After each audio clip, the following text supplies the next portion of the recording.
мост през село Кушла с много интересни.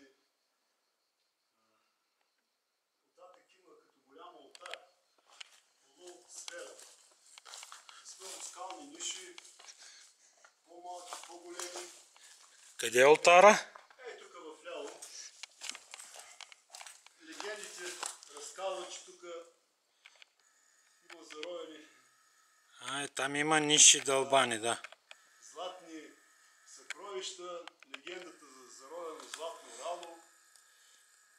По време на гражданската война тук са съкрили гръцки партизани. И отсреща е вече върха Голям Чулпан. С много керамика, жертвеници. Ей тук личат слънчеви кръгове. Оттатък тук. Го Голям Чулпан. Оттатък, да. Той е камък, на който сме седнали.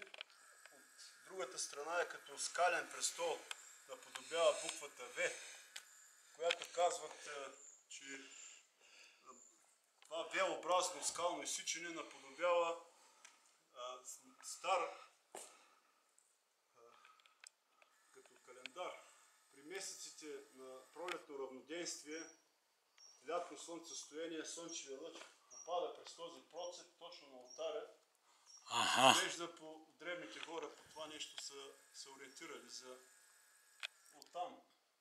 Едната посока гледа на юг, другата... И ти там е викния Анатоли. На скала има надолу чуваемост. Анатоли! Не, той не е тук.